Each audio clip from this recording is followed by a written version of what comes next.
we kind of went along with it bright-eyed and blinking, going, okay, sure, we can be prison officers. Potentially not thinking about the realities of the job. That's the language, is violence. From prison staff, from people incarcerated, that's kind of how things run smoothly, weirdly.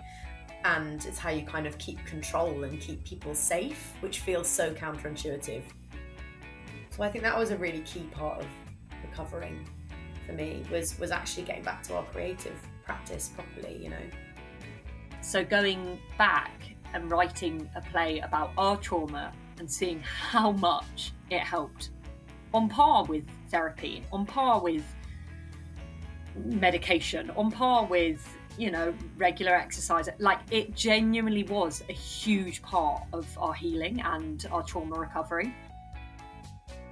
Hi, I'm Claire, founder of Creativity Found, a community for creative learners and educators, connecting adults who want to find a creative outlet with the artists and crafters who can help them do so, with workshops, courses, online events and kits. For this podcast, I chat with people who have found or refound their creativity as adults.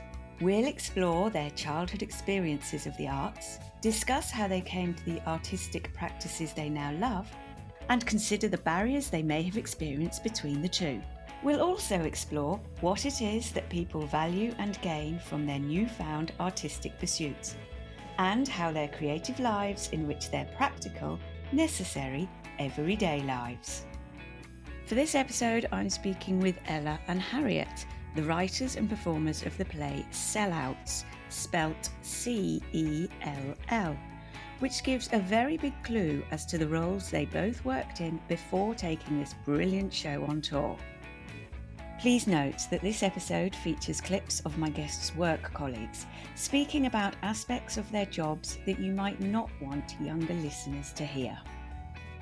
Hi, Ella and Harriet. Thanks so much for joining me today. Thanks for having us. We're very excited. Oh, so am I. So, you are theatre makers whose work on stage and as workshop facilitators is inspired and informed by your frontline experiences of the UK Criminal Justice Service. What I would like to know first is why and how you became prison officers.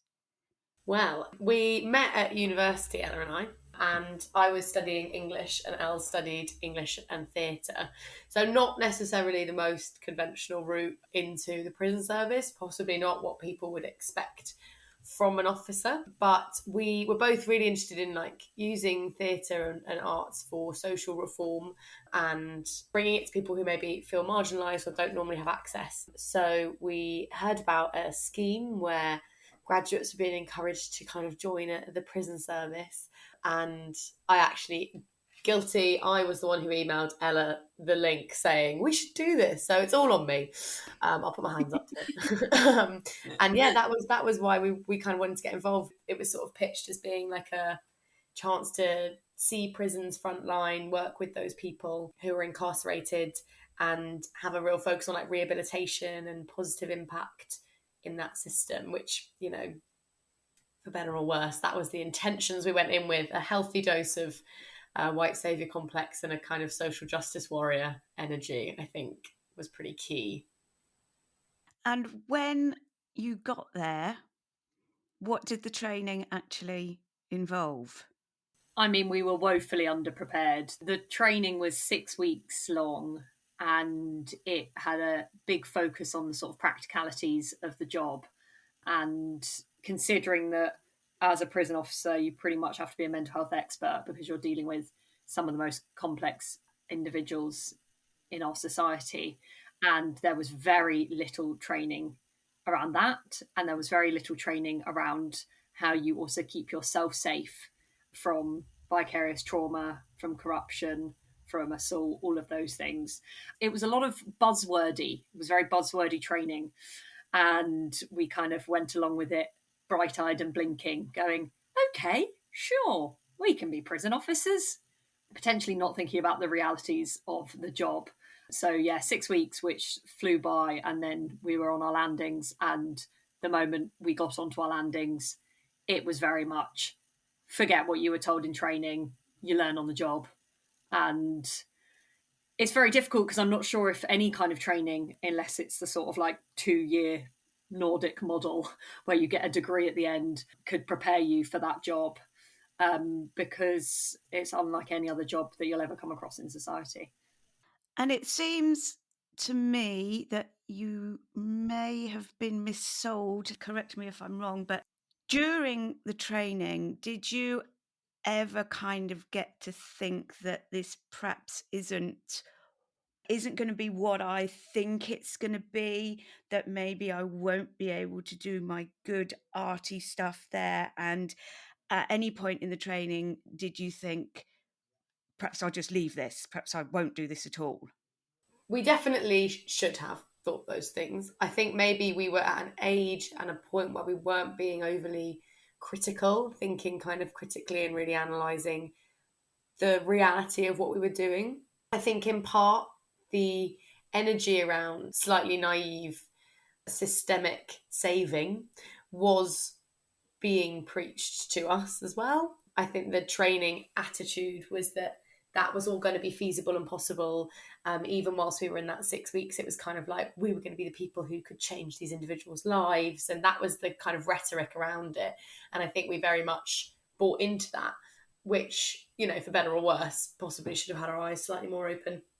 I think when Ella and I also have a tendency to, once we've decided to do something, it doesn't tend to get put down very easily. So I think there was a kind of gung-ho, let's go for this. Like, so many people telling us this was so unexpected from somebody from our kind of, I don't know, profile and background, and people assuming that officers wouldn't, for example, have degrees. I think that's a preconception and a judgment a lot of people have around prison staff, is that they're an uneducated workforce, which, putting in inverted commas there. We were kind of wanting to subvert that as well and prove to people that, like, we could be working in those kind of extreme environments, which comes from a place of ego. So I think a big dose of naivety kept us there, a lot of ego, a lot of proving ourselves, a lot of our own mental health stuff going on as well, like, and our experiences and traumas in the past. So I think possibly with slightly more coherent guidance and clarity over that role and the reality of it, maybe we would have seen it for kind of what it was going to become. But at the time, we were blinded by that, I think. Yeah, I can understand the perseverance from you. So where were you both placed? How did you fit in then as the young, enthusiastic newbies among experienced officers and actually in the workplace? Yeah, so we were placed in not the same prison, much to our dismay. I was placed in a women's jail and Harriet was placed in a men's jail, and they were just opposite each other. And I remember when I got told that I was going to go to a women's prison, I fought against it. I was like, no, this is not what I had in mind. What I had in mind was being able to tell men and to sort of, yeah, get to their education. And I felt a lot more comfortable telling men off and asserting authority over men, which is maybe subversive to what people might think. But I was a lot more scared going into a women's prison, not because of the like levels of violence. I mean, I didn't even think about the self-harm and suicide, but it was more the, I think, the closeness and the intimacy that I knew would come with working in a women's prison, and yeah, dealing with my own trauma whilst in that. I mean, I should have listened to myself. I remember calling up the scheme and saying, I don't want to do this. And then, of course, got persuaded into it with facts and figures, and you can change this and you can change that. And then Harriet got placed opposite me in a big, scary men's jail. And we could drive in together and sort of wish each other luck, and then see you in 12 hours with a whole load of more trauma, which we'll then sort of laugh about in the car because that's our only way to deal with. And it was very interesting, the difference in both the jobs, working as a prison officer in a women's prison and working as a prison officer in a men's prison, because they are incredibly different. And I think what happened to me and Harriet and our own journeys and our own mental health issues that happened as a result of that, I think is very revealing. Yeah, very, very interesting, and kind of why we then went on to write a play about it. Because how do you function within these like hyper gendered, hyper violent, just hyper everything environments? And yeah, I would say that I probably took on too much of I took on a lot of vicarious trauma from the women, which is almost impossible to not do, because you're being effectively like a social worker and a healthcare worker and a mental health worker and literally a firefighter and a nurse and also like a parent. And then you're being asked to discipline these women and strip search them. I mean, how you deal with that, I don't know. And then we had Harriet and opposite me in the men's prison.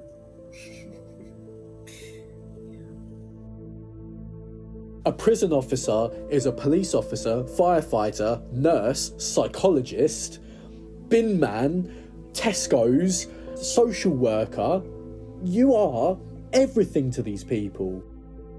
It is very, very hard. It is demoralising, because you just feel like you're just fighting a losing battle sometimes. She's delivered a baby before. This is how the job is so crazy. What was the difference then, do you think, Harriet, between your experience and Ella's? I think when Els and I talk about this now, we kind of have to bed into the very gendered worlds of those two environments, and I don't agree with them at all. But the lines of kind of male and female are so heightened in prison settings. And so the expectations of behaviour, I think, is similar. I think with women, societally, we feel a lot more comfortable saying that a lot of the women in prison are survivors. A lot of them are victims of crimes themselves. They're very vulnerable. We don't have that same narrative with male prisoners, although it is a truth that most of those men, for them to have fallen into a life of the kind of crime they're involved in, have been abused by the system. They have faced severe systemic injustice. It's not a comparison point, but they're incredibly vulnerable as well. But we don't treat them like that. And it's a very male, in inverted commas, approach to mental health. It's don't talk about it. It's so much repression.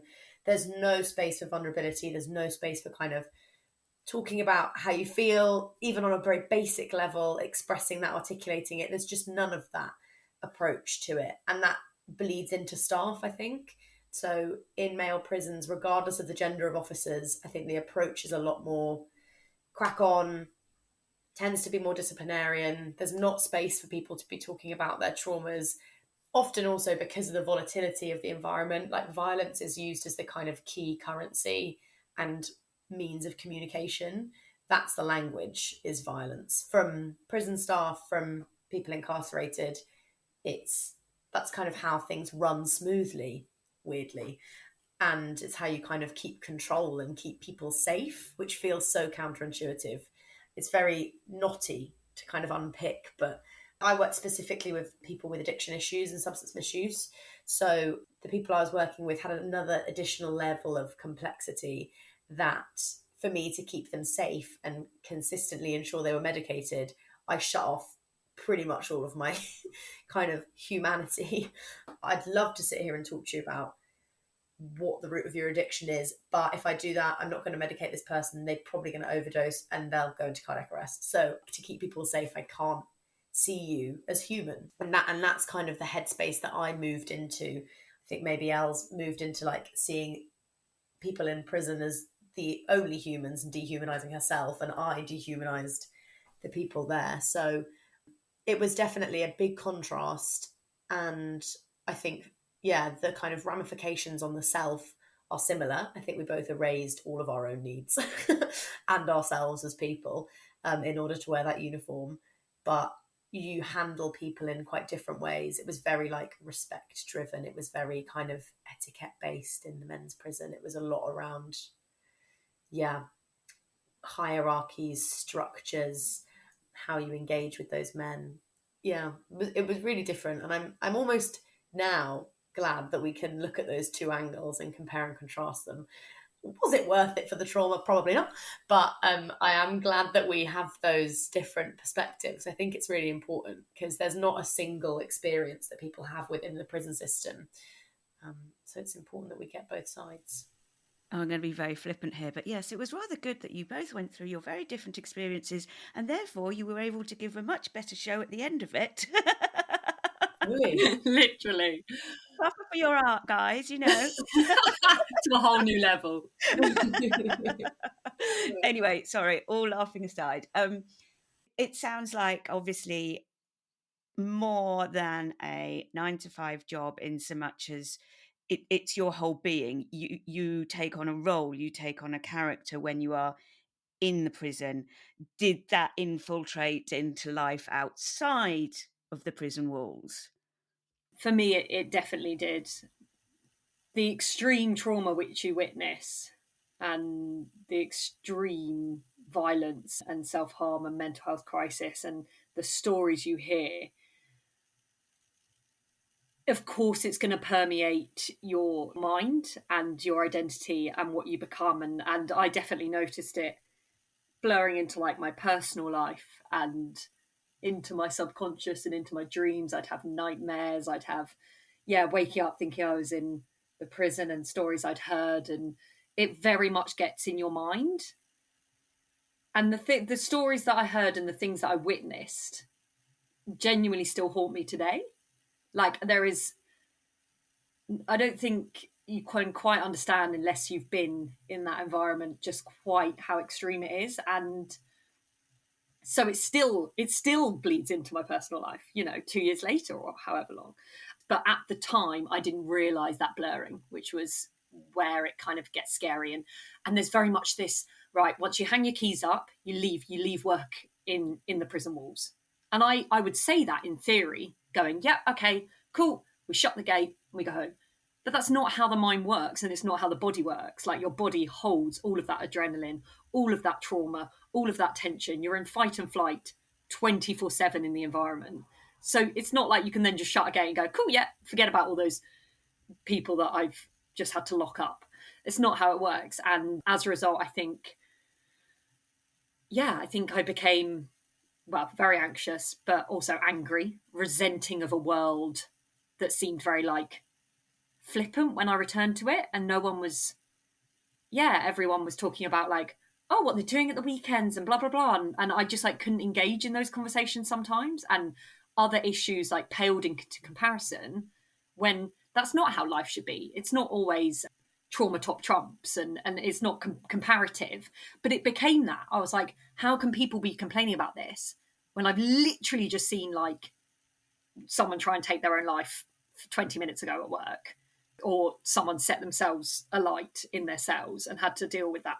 How can you then just go back to being oh my God, what are we going to do at the weekend and who's dating who? Because nothing seems real. And I think that's when it became scary, because you can't then come back down to, in inverted commas, normal life, which is a base level of non-adrenaline. That didn't work. So I think me and Harriet, we definitely became hardened versions of ourselves. Well, we thought we became hardened, but in reality, inside, we were much more weepy and insecure and who knows what. I just remember seeing this guy, and it's just brutal, absolutely just completely slash himself to absolute bits. If you went to a shop, and you didn't have any money, and you said, can I have a packet of cigarettes? And they say, no, you haven't got any money. You wouldn't start slashing your wrists up, would you? You wouldn't start saying, oh, I'm going to kill myself if you don't give me some fags. But in prison, that's so normal that you wouldn't even blink. I think the walls around it do more than just keep the prisoners in. I think it just it keeps a lot... I think it makes people feel that they're protected from the norms of society, and so they feel like they can say what they want to say and they can do what they want to do, and they feel like they're untouchable. And I became angry. I became a lot more volatile in my personal relationships, and weirdly a lot less empathetic to probably the people in my personal life, because I didn't have anything left to give to myself or to others, because I'd given everything to that job. So therefore, when you sacrifice your identity and your integrity for something, when you then try and form healthy relationships in friendships with loved ones, with family, it's not going to work because you're not looking after yourself and you're literally showing yourself no love. And so, of course, you're not going to form sort of a healthy identity outside of those walls. And I really respect people who can do that job and still maintain a sense of identity and a sense of joy and love and in their personal lives, because I think it takes the most incredible boundaries, which I did not have because I did not have an understanding of my own mental health. But yeah, I think it definitely bled. I don't know about you, Harriet, but I think for both of us it did. Yeah, no, it definitely did. A big reason why so many officers are so insular in their communities, like officers' best mates are officers, their partners are officers. It's a very kind of close-knit bond, and that like camaraderie people talk about isn't in the kind of like, oh, we're all on the same team energy. It's nobody else understands this.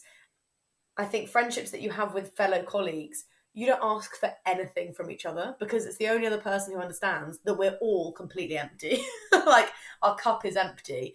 And I think those friendships are the ones that are based on an understanding that you can't give really that much to anyone outside of those prison walls. Like there's just nothing left. And I think that must be really difficult for the people that were in our lives at that time. I can't believe they're still around. But it must have been really difficult for the people who were, you know, with us and around us and in our kind of families and friendship circles, because yeah, it was a big erasure of ourselves and our identity. And I think as people who normally would have identified ourselves as caregivers, loved kind of being there for our friends, very open, that's what drew us to that role. To then lose all of that when you're outside of those walls is really difficult. And I think it took a long time for Ella and I to process and kind of forgive ourselves for that time and that person we had to become, because you hold a lot of shame around that and the idea that you could have kind of been that person. And how did I manage that transformation? I didn't realize humans were so malleable. Yeah, it's taken a long time to sort of heal from that shift in ourselves.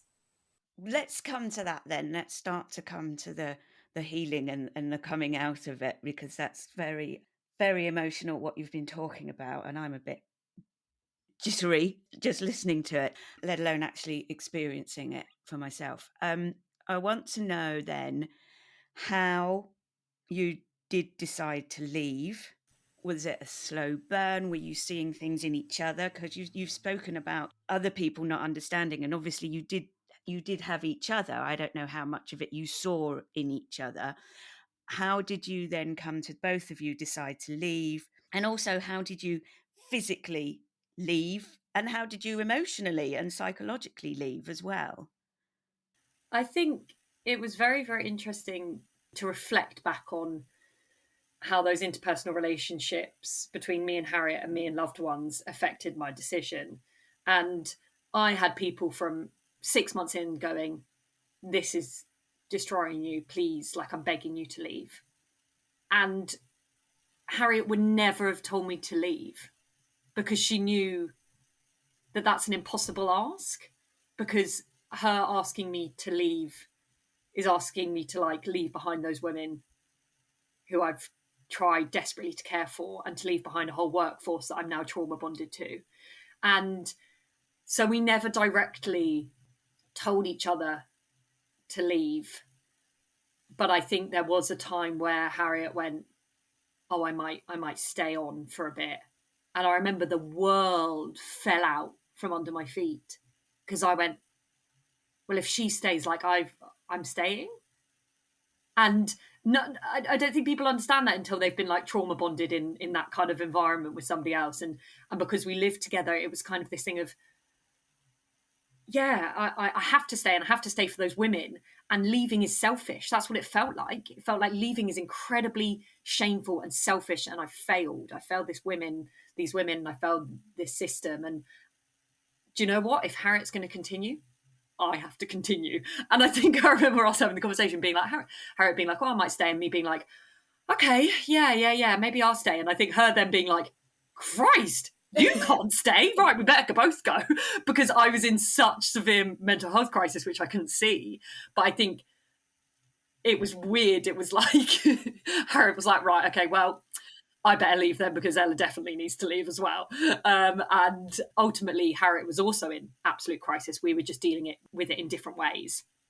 And it got to the point where I wasn't really sleeping very much. I wasn't taking care of myself at all and was having quite extreme anxiety. Not when I was at work. When I was at work, I was still functioning, which is the sort of like scary part of it. But when I'd leave that environment, I was beginning to not be able to like function as a human.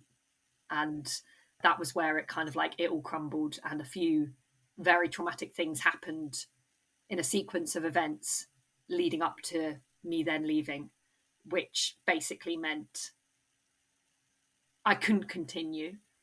I became completely disillusioned with the job. I'll argue by the end of it, I cared about the women, but I didn't care about the job. I didn't care about reforming the prison system. I just literally cared about, like, on a base level, keeping people safe, making sure everybody's got toilet roll and getting people fed, and that was it. And I became very, like, sort of angry and disillusioned and burnt out, I suppose, severe burnout. Yeah, so then I started doing a little countdown in my calendar of being like, right, what day can I leave? And I remember it started at like 100 days, and every day I'd tick it off. And I could have left at any point, but it was this weird doomsday date I'd set. And I was like, if I make it till then, I will have survived. I will have done something, you know? I will have achieved something. Even though ultimately I wasn't achieving anything. I was just doing more damage to myself and probably ultimately those who I was caring for, because I wasn't equipped. I wasn't equipped to be dealing with the situations I was dealing with, especially in the burnt-out condition. It was probably ultimately quite dangerous because I didn't have the capacity to, take those on. And then when we left it, I remember coming up to my last day, and it was sad. I was so sad. And the women bundled me on my last day. Literally, I was like, right, look up, ladies, for the last time. And then they all came and gave me a massive hug. And then a lot of them were, very sad, because also I was sad because everyone in their lives ever has left. And there I was leaving. And I explained to them, it was very nice to be able to be honest with them. I went, I'm done. I've given everything I can give. And they were like, get out. Miss Church, leave. Don't be here anymore. Go, enjoy your life. And for them to be saying that speaks volumes. Because they were like, yeah, get out. Go do something. Go be a teacher. That's what they'd always say, which is really lovely. And then, it was very emotional for me that last day. And I still miss them. Still miss the women. Still miss the staff. Yeah, it was a very weird day, wasn't it, Haz? Definitely. It was very weird. I had a very different last day, because in the men's prison, they're so insane about security and corruption that you're not allowed to tell them if you're leaving. So I just had a last day where I just left, kind of without being able to say any kind of goodbye, like zero closure. I think maybe some of them had picked up on it. I'm sure I let slip to a few, but in general, it was a very the idea that you'd form any kind of relationship with those men was so forbidden, especially as a kind of female presenting member of staff. If I had a laugh and a joke with a prisoner, there was a strong chance someone would put in a corruption report. So the idea that we kind of had any way of saying goodbye was that, and that I found that really heartbreaking, because you care so much about those men, and it really matters that you formed relationships, especially in that environment. The kind of miracle of having achieved doing that when everything is set up to not allow it. And like Ella said, I thought about staying on, because I think I really did feel at some stage that there was this idea that you needed to work your way up in the system and get higher up, and that was where you could make change. And it was like this idea of change being dangled as a carrot. So you can make change if you're an officer. Okay, you've been an officer for 2 years. We didn't really mean it. Now what we mean is you can make change if you're an SO. You get to SO. Well, you've got to be a governor, so just keep going. And it's not real. Now, I think I sort of firmly believe that when you're within that system, the system is so against you and against the individual and rigid and built on ancient, racist, homophobic, sexist. All of the kind of foundations of that system are so rotten that you're just putting a band-aid over a bullet wound. But I was really, really close to applying for governor. Would have been a disaster. So thank goodness I managed to pretend to myself that it was for Ella that I wasn't doing it. Both needed permission. What you can hear there is both of us needed permission. Ella needed the permission of me and I needed the permission of her to not be there. And I think that's really key. And I do wonder about how many staff are in that system that feel trapped and don't feel that they have that permission. And I feel very privileged that we could leave. And I think a lot of colleagues that I knew didn't feel like that was even an option for them. And it's hard to imagine, but I totally understand how that can feel like it's not an option. I remember it not feeling like an option for us. So yeah, leaving was a really, I think probably one of the hardest things we'll ever do, weirdly. Harder than a lot of the stuff I did in there. I was just going to add, that I think, because ultimately the men and the women, they can't leave. So who am I to be able to then just walk away and desert them? And, you could argue, oh yeah, but they've done something wrong, so that's the reason they can't leave. But it's like the trauma that they have witnessed in their lives is so extreme. And so you begin being like, oh, well, the trauma I've seen isn't half as bad. So surely, I should be able to stay. It seems pathetic because at the end of the day, I go home to a lovely warm bed and they have to stay within this prison. How can you leave that without shame? So a huge amount of shame leaving. Yeah. I lasted 12 months before I hated my job. I hated it. I hated getting up in the morning, and for some reason I stuck at it for another 5 years after that. Absolutely love them, like family, like as cringy as it sounds, like they feel like part of my family. Like I still had this really weird empty feeling, like I miss it. It's almost like leaving an abusive relationship. You hated it and you hated the toxicity of being there, but you still love them. And there's nothing you can do about it. It's just the weirdest feeling.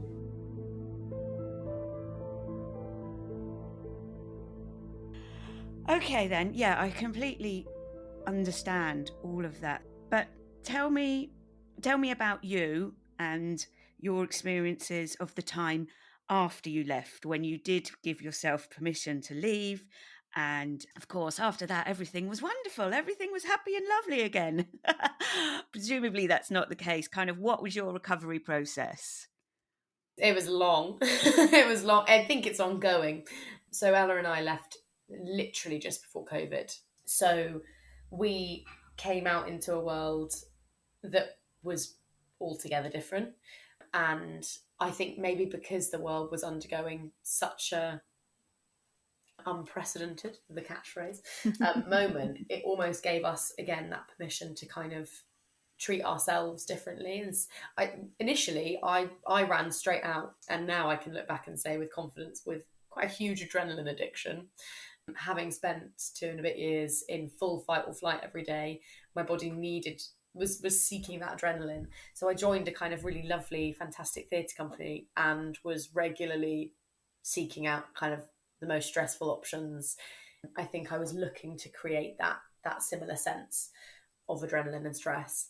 And that process of unpicking that and stopping the repression that had become completely normal and commonplace, I think it did take a full stop, on work, having to move back in with my parents, having to spend essentially a year at home. Ella and I weren't together, which I think undid a lot of the kind of trauma bond stuff that had really set in. And we were kind of focused purely on that recovery. So it was a lot of therapy. It was taking it really slowly, which felt totally counterintuitive and very alien, and very unfamiliar. And I think probably the biggest part of my recovery was writing the show. So the play that we wrote about that 2 and a bit years, about living together, about our experiences in the prison, that was a huge recovery process. It took us, I would say, about a year and a bit to write. So we did it really slowly. We were long distance throughout, and we kept it as a really safe, kind of trauma-informed space. Our director was Ella's sister, who's a fantastic director in her own right, but also an incredibly safe pair of hands in that sense because she's family. So yeah, we were very conscious throughout the process of making Sellouts that it was a form of therapy for us, and if it never went anywhere, that was fine. It was serving its purpose simply by giving us a chance to process and explain and articulate our experiences. So I think that was a really key part of recovering for me, was actually getting back to our creative practice properly, you know. How about you, Ella? Yeah, I'd agree. I think the initial stages of leaving for me was just learning how to live again and sleep and eat and exercise and work some kind of job and just be a little regular human again. And that took a lot of slowness and therapy and healing, and to not feel shame about that. And then falling back in love with the arts and creativity, because we'd become disillusioned with them when we were in the prison. I think because we'd seen that they don't even have sufficient meals or healthcare or safety. We were like, why do they need theatre? Why did we ever think they needed theatre? Why did we ever think they needed arts? Like, they should be using all the funding that they're doing on that and be able to get proper detox and proper therapy, all of that. And we became incredibly, disillusioned with it. So going back and writing a play about our trauma and seeing how much it helped, on par with therapy, on par with medication, on par with, regular exercise. Like, it genuinely was a huge part of our healing and our trauma recovery. For me, it was like living proof of the power of what creativity can do. And I think that's why we set the company back up.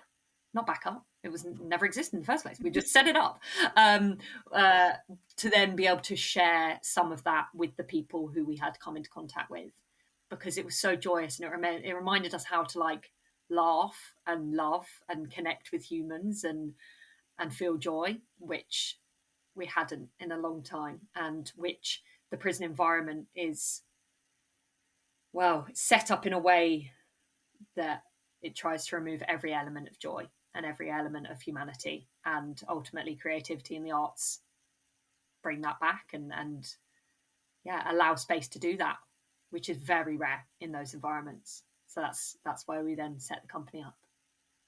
And you get to enjoy performing the show. You also run workshops about your experiences, and you take that to schools and to prisons. But when you revisit those times in those environments, how do you not go back into a bad place? How do you protect yourself when you're helping others understand the experiences? I mean, I think a large part of it now, comparing ourselves to back when we first joined, is I think we have an understanding of what trauma does in a body and how it works and operates. And so much of our practice now is about managing that and really understanding our own triggers. Like, there are things that don't make it into the show. There are things that we have always held back in the process and said, such an important part of autobiographical work, I think, is knowing your kind of safe box that is never going to make it into your work, and like being really bounded about that. And I think we both have kind of that sort of material that we know doesn't need to leak into that practice. And I also think now we both understand our own mental health so much better. We have therapy still. That's an ongoing MOT health check that is necessary. As an organisation, we make sure we have like clinical supervisions. We're working to make our practice kind of practice what we preach in the like understanding of burnout. We don't put pressure on if performances don't feel right. And we've got it wrong in the past. We've made mistakes. We've definitely done performances that haven't been as safe and held. And I think we've learned a lot from them.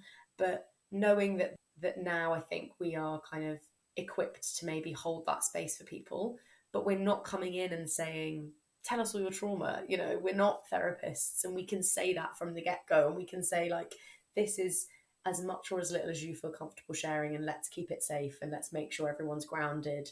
And we're kind of checking in at the beginning of every session and checking out. And that's something Ella and I do in our day-to-day working practices as well. It's like putting in place those mechanisms that I think are often quite theoretical, and actually applying them to like workshop spaces, performances. Audiences can leave at any point during a show. That's really important to us. It has to feel safe that people can do that and understand their own triggers. You know, we have aftercare projects and places that people can turn to and resources if needed.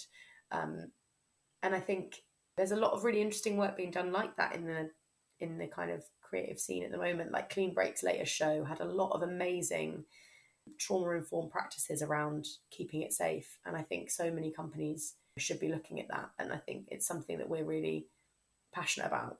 And I think it's essential when you're working with vulnerable people. And it's something we didn't have time for in our jobs before. So, you know, now we actually have the space to let people share, or to not force them to share, to let people leave a room and come back when they're ready, and do those grounding techniques, use breath work, use things that we've learned in our own recovery process, and kind of share those techniques with people. That's super valuable. Let's move on. Tell me about your aspirations for the future. Yeah, had you asked this at the beginning of our interactions with the criminal justice system, we would have had huge, big, ego-driven aspirations. And I think now, I mean, as a company, we're abolitionists. We don't believe the system should exist. We believe there are alternatives. If you want to have a longer chat with us, email us. But we're aware of our own limits, and we're aware that we are one tiny little drop in an ocean of a much wider network, and a network that needs to have a lot of different voices within it. And we are just two of those voices, and there are areas that we're not experts on, and there's areas that we do know quite a bit about, and we love to start conversations. We have aspirations. It's funny, as a company, we kind of do every like 6 months. We take it at a like slower process as opposed to this huge macro level, because that can also seem like you're coming up against a huge monster and nothing will ever change. Whereas it's like, if you can hold a workshop space for children whose dads are in prison, and you allow them to bond with each other, and you allow them to discuss and open up and give them a safe space, that is our aspiration for that moment. Being able to just have these moments of humanity and joy in a space that's so devoid of them, and to be able to use our experience of that environment and what it did to us, which we never thought would happen, and be able to communicate that to a wider audience, and just shed a bit of light on what is happening within our prison systems, because they are shrouded in secrecy for a reason.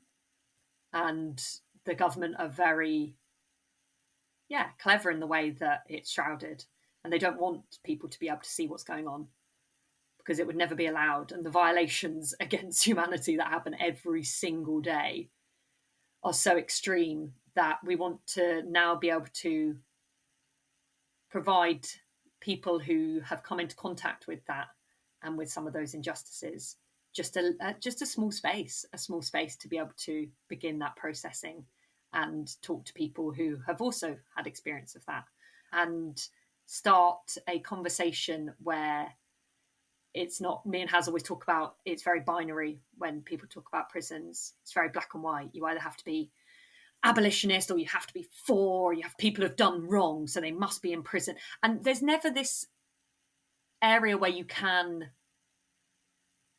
discover that like grey space in safety and be like, oh no, but what about this? And what about this? And it's incredibly complex, and it's incredibly not black and white. And I think that's where we want to reside. We want to be able to hold space for people to have those conversations and explore alternatives, and not lead in this sort of like binary way that is not helpful for anyone's recovery within that environment. So yeah, I think that's our aspirations. I like that you are avoiding your own overwhelm as well with regards to keeping those aspirations in small sections that are achievable, and you're not then putting too much pressure on yourselves, beating yourselves up for not being able to do more, which is exactly what you've been doing all the time you were in the service. So well done for you, and it is very valuable. I know you've been talking about feeling guilt or feeling like, why should I feel like this when there are people worse off than me? But it is important for you as individuals to keep yourself healthy, and you can be helping other people by doing that. So you don't need me to say you're doing the right thing, ladies, but I'll just give that little background of good for you. Keep doing it. Do keep thinking about yourselves, and you know you're not going to go back to the kind of overwhelm that you had and the adrenaline and everything you were talking about before. How can people connect with you at Glasshouse Theatre? Harriet's frozen. Is she back? Are you back, Harriet? You're moving now. Try speaking now, saying your bit, because it should save it from your end anyway. So I think I'm back. yeah, you're looking good now. Am I back? Yes.